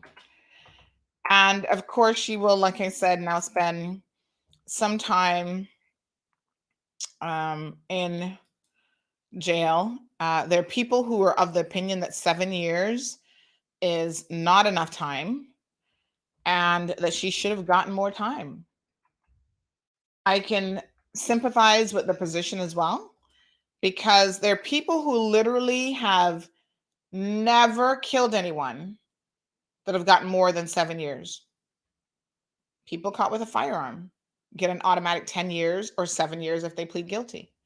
Sometimes people get caught with drugs and trying to sell drugs, and they go to jail for a lot longer than 7 years. So it's sad. Our friend here says she needs to know how to spell. Mariah says, rest in peace, Marvincito. Jasara, know the young man at the nightclub who got stabbed. Oh, yes. Oh, look, Lucia is still here. And by the way, I wear what I want, so you don't have to tell me. Yes, honey, it's obvious that you wear what you want. We can see that. It's very obvious, Lucia, that you can wear what you want and you can do what you want. This is a free world, and that's why you coming in a program telling me what to do in my program is most ironic, okay? Because you wouldn't want me to start dropping some Spanish words on you. I'm going to behave myself because I know you ain't got no sense, whoever you are. Poor you. Nobody wants to visit Guanaja. Seriously? What do I want to visit Guanaja for? To come and visit you, Lucia, because you're the queen of Guanaja. You see the ignorance that we have to deal with here, folks? And this is why, honestly, and I'm going to say this to people like you, Lucia, and I want you to listen to me very carefully. Okay? ¿Tú hablas English? ¿Entiendes? Okay? Escúchame. Because what I'm going to say it very plainly in English. We have to start being very careful the caliber of people that we allow into this country. Now, Lucia, I don't know you, but based on what you're coming on this program and you're saying, okay. Even Olga, the things that people say about the caliber person that she is, I wonder to myself, why don't we just let any and everybody into this country? Do we not realize the implications of doing that? And I'm not taking up for this young man, certainly in what he may have been doing to her, because there's a lot of young men who are out there beating women. I know she's don't get blocked, child. Make us sit down. And what else they're doing. But I mean, it does occur to me, and I don't know if we don't start to think about some of what we import. We got enough of our own, but I do think that we need to start putting some processes in place where we don't bring in all the riffraff.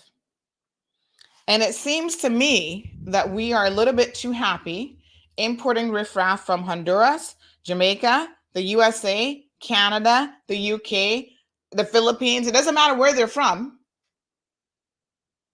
We're not attracting the caliber of people for such a small country. Are you listening, Lucia? ¿Entiendes? We're not attracting the caliber of people that we should be to our shores. And so what we end up happening, what we're doing is we are importing people who are used to violence, used to this gang life, right? Used to the most, They come from certain areas in their own country where none of us in our right minds would ever go. But yet we welcome them here. Remember when we talked about marriages of convenience the other day? Our own men and women go and pick them up out of nowhere, literally, bring them to Cayman and allow them to remain here in this country. And they're all about the worst kind of lifestyle ever. So when I talk about trying to raise the bar and raise their expectations a little bit, if you're insulted by that, that means that you're probably someone who falls into that category. And I make no apologies for this statement.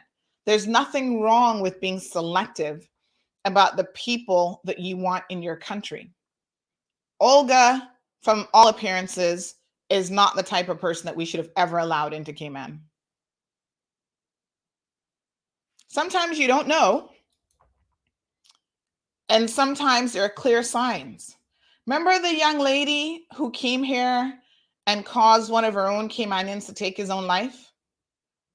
Another woman from Honduras who's like a gang member, a puta, whatever you want to call her, and all this other foolishness. It's like, where do we get we just allow them in. Came here with a fake ID, fake passport, fake marriage certificate, all this kind of stuff. They come here with all the fake papers just because they got the booty shaken, all the fake booty bits and top bits and everything else. And, some of our people go goo goo gaga over them. We allow them in and then they start to wreak havoc. Everybody was asking me yesterday, is Olga going to get deported? And I'm like, you do understand she's a Caymanian child. So the judge made no comment about a deportation order. But even if she had, now you have this issue of, well, Olga has a Caymanian child. She has a right to blah, blah, blah. Y'all better be glad that I don't drink more than water, because this is the cold, hard truth. And as a society, I sit and think about this often. And we allow people to come here and do all sorts of activities. So everything from, breaking up homes to God knows whatever else. And we sit down and think that, oops, oh my gosh, that was the wrong thing there. We allow them to think that we are okay with this behavior. So, Lucia, I'm speaking to you now, young lady, since you say you're a lady. Questionable, but if you say so. I don't know you, and I'm going to try to give you the benefit of the doubt. You don't come on this program with your potty mouth. If I want to have a potty mouth show, I will inform you of the day that we're going to be doing that.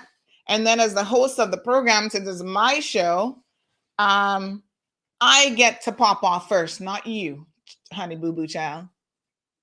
Okay? So you stay in your little lane in Guanaja and you pop off there, because I'm pretty sure you know what the consequences are of popping off in that country. You do what you got to do over there. You stay in Honduras. Don't worry, I'm not coming over there. You're not gonna worry about that.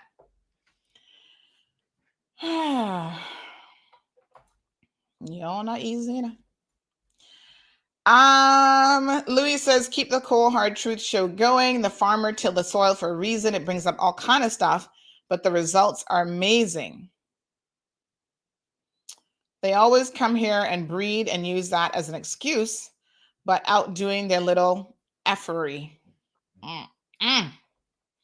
We have enough of our own skeletons, yet we keep importing more and calling it progress. At least we're in our own country, not another man's country. Hi, Miss Donna. How are you? Miss Ann says, tell it like it is, Sandy. Lucia says, I'm not worrying, lady. Nobody are popping off. You don't even know what that means, obviously. Honey Boo Boo Jill. Good morning, Atlas. Hello, Alice. Alice says we've just dropped a couple bombs on you, Lucia. Here's the thing, Lucia. You can defend your friend or family member. I don't know. I'm guessing you're related, because I think Olga's from Guanaja as well. If you can't see the dangers and the social ills that have been created, even with this one situation, the number of lives that have been destroyed, because Olga simply couldn't walk away, couldn't just put the knife down or whatever the situation was. She claims that he head-butted her earlier in the day. Well, she still had a choice. She could have called the police, just like she did the 16 plus times before. Yesterday, the interesting thing is her defense attorney brought up the fact that he was on bail for some gun offense where he was in a car with a friend, and the friend had an unlicensed firearm in the car. He took the gun and went and posed with some photos on it. And then at some point, the police had access to his phone. And so they found him guilty of taking this gun and having, being stupid enough, really, to take photos with it.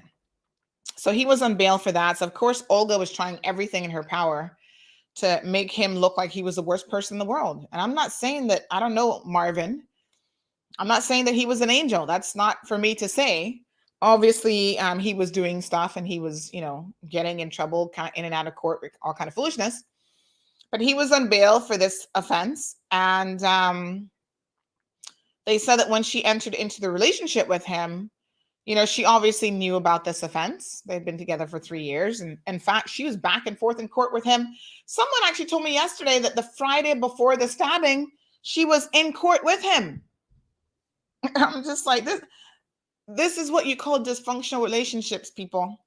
Now, no, I know some of y'all like the dysfunctional relationships and you think that's normal because that's how you grew up, but it's not normal. Get yourself some professional help.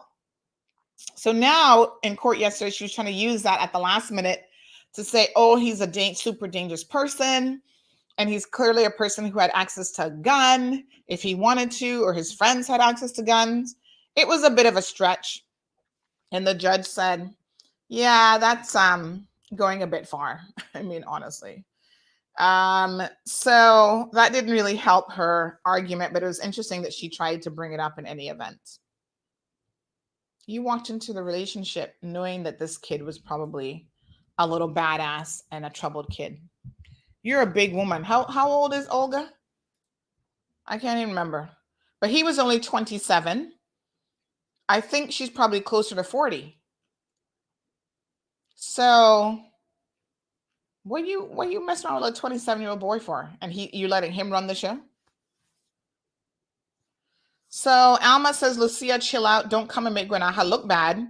Most people from Granada are Caymanian descendants. Ms. Darlene says our own people put them on a throne and treat them like royals and treat our own Caymanians like SHIT. Jasara says she knew what she was doing. Kenya says Granada is not a bad place. So Lucia, stop making it sound bad, please, and thank you. And we all know if you kill in Honduras, they don't play to send you to a big jail. So it's you, not Granada. So it's not making it seem like a bad place. Most places in the world, when you kill someone, you're going to jail, or worse, you'll be executed or whatever. It's just, these are the consequences of actions. I don't know why people are upset that she's gone to jail. What else did they think was going to happen? They're going to throw a party for her, give her cake. Oh, thank you for killing this young man. Now you're going to get to keep your freedom. So I think she's fortunate that the Crown agreed to a manslaughter with provocation deal, and that she is only getting 7 years and a month, which, like I said, she won't serve anywhere near that.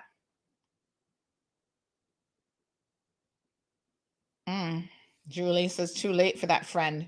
We already have all kinds here in hiding. Scammers, murderers, thieves, and predators. Such a sad situation. Atlas says, give you more time for COVID breach. Atlas, I'm missing that one. But anyway, that was what the big news was in court yesterday. I think it's very, very unfortunate that this has happened. And like I said, I hope that some people, Lucia doesn't look like she's one of them, but hopefully some people will learn from this situation and will be in a position to make some better decisions. There are probably some young people out there right now looking at this case, and maybe they're dating a young man or young woman that is very tumultuous, loves the arguing, the fighting, and the fussing and whatever. Leave those people alone. Those people are not no good. The second you get into a relationship like that, run as fast as you can. You see what they're like, run. Don't walk out of the relationship. Put on your speed running shoes and get out of there like Bolt running for gold. Because it will not be a relationship that you'll look back on and say that this was worth my time, energy, or anything of the sort. That's the lesson here. That's the takeaway. No one is trying to hate on Olga, but I must tell you, her what she did in the video yesterday is very inappropriate, and I think it speaks more to her mentality than anything else. She'll have fun up in jail with that kind of mentality. She most certainly will. What a mess. Those girls will have a little welcome party for her later on in jail. They can bake her a cake and welcome her to Fairbanks. She'll get settled in. There was nothing funny about what transpired yesterday, and I didn't find her expressions getting into the police car to be amusing. In fact, I think it was downright insulting. And I wondered if she has even bothered to apologize to this young man's family. You're going to be raising their granddaughter, their niece, and so on, right? After having taken the life of their son. And at some point, this child might actually want to get to know her family, the other side of her family. And I can't help but wonder if, what that relationship will be in years to come. And if you can, as the mother of this child, help to now facilitate that situation, the building of bridges instead of the continual tearing down of bridges, because there's no doubt that really and truly what has happened here has destroyed many lives. That's the truth. Cece says they should give her more time after viewing the footage. She came in, she come in like the devil spawn. Well, the verdict has been handed down, and I can only hope that maybe she begins to have some sense of remorse about what has happened. I didn't get that yesterday, but that's just me as a third party sitting there watching what was transpiring. Atlas says Cayman prisoners are so well kept. It's not even real punishment, in my opinion. So everyone upset that she was locked away for murder, it needs to simmer down.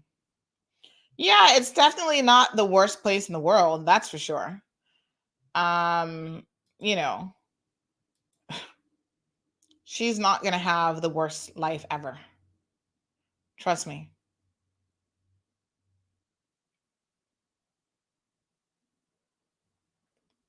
She'll be all right. Anyway, folks, that is our program for the day. Oh, Lucia, we should thank you for tuning in all the way from Guanaja. Looks like this is probably your first time tuning into the program. We trust that you enjoyed it and that you'll be back.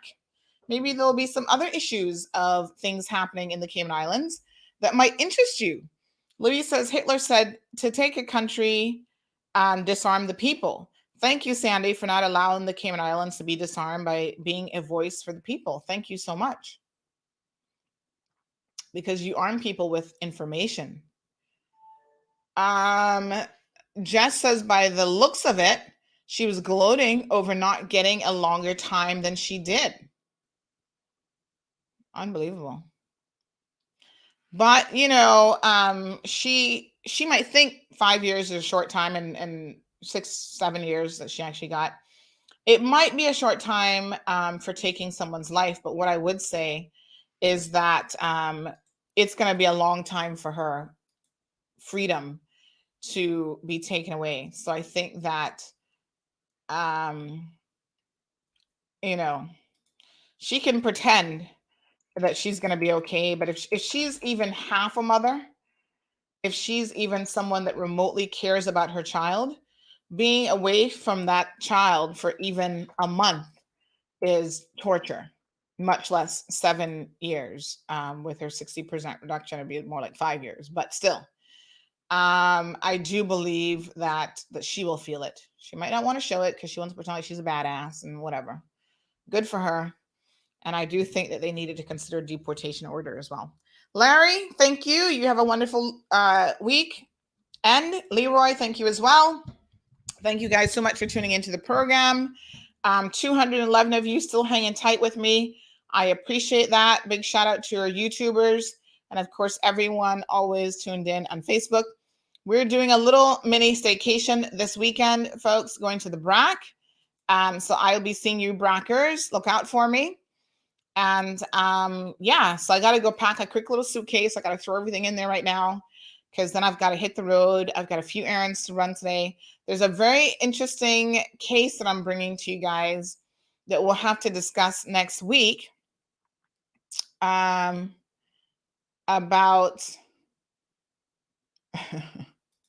Julie.